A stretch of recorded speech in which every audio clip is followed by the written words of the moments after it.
This is the best birthday ever, she said with a smile, raising her glass. The champagne, the cake, everything's perfect. He grinned. You okay? I just felt a little nauseous all of a sudden. But I'm fine. This is perfect. You're perfect, he whispered, pulling her close. And that's why I have another surprise for you. Oh, really? What could it possibly be? Suddenly, the front door clicked. Did you give someone the keys to my house? She asked, confused. No, of course not. I have no idea who that is. Her face turned pale. It's my husband. What? I thought he wasn't coming back for another week. Hide. Quickly, behind the couch. The door swung open. Surprise. Scott stepped in with a wide smile. You didn't expect me, did you? I told you I'd be back next week, but I wanted to surprise you for your birthday. He held out a bouquet. These are for you. Thank you, she stammered, taking the flowers. Scott looked around. Do you have company? What? No. Why? Then why are there 2 slices of cake and 2 champagne glasses? I was just embarrassed. I was pretending someone was here with me while I celebrated. I guess I just didn't want to feel alone. Scott laughed. That's not embarrassing. That's actually kind of cute. I missed you, she said, trying to hide her nerves. I missed you more. So much. Suddenly, a door slammed shut. Scott turned. Did you hear that? I think it was just the wind, she replied quickly. Oh no, I feel sick again. Patricia, are you okay? I think I'm going to throw up. Later, at the store. Which one do you like better, this one or this one? Patricia barely glanced at the clothes. This one is fine. Sweetheart. Scott asked gently. I'm sorry. Listen, why don't you go pull up the car? I know how much you hate shopping. It's fine. I haven't seen you in 4 months. I don't want to leave your side. I appreciate that, okay. Then maybe just meet me at the checkout while I check for one last thing. She wandered into another aisle. A store clerk walked by. Need help? He asked. You scared me, she gasped.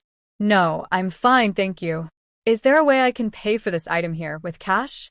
Just this one. I don't even need change. Sorry, I can't do that. But we do have self-checkout. Right. Okay. Thanks anyway. She slipped the item into her coat pocket. At checkout, excuse me, miss, said the cashier. Can I see your receipt? Sure, Patricia said, handing it over. And the item in your pocket? What?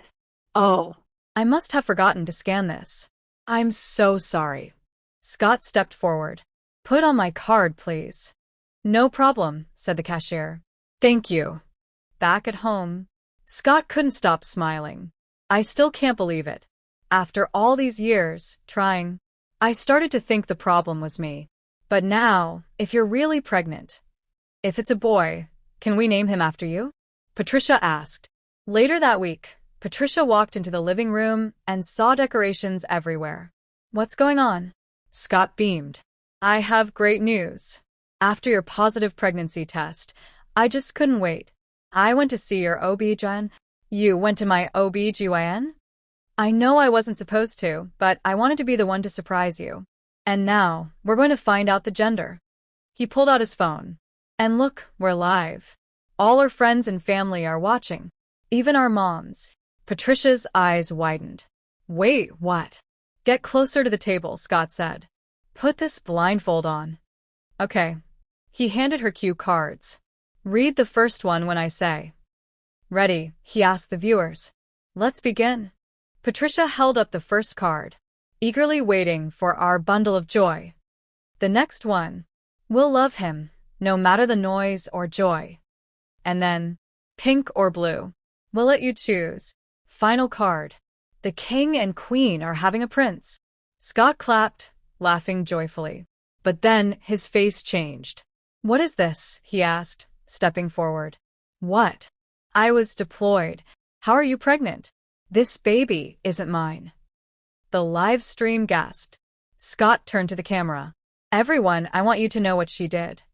I didn't do anything. You were unfaithful while I was overseas, Scott shouted.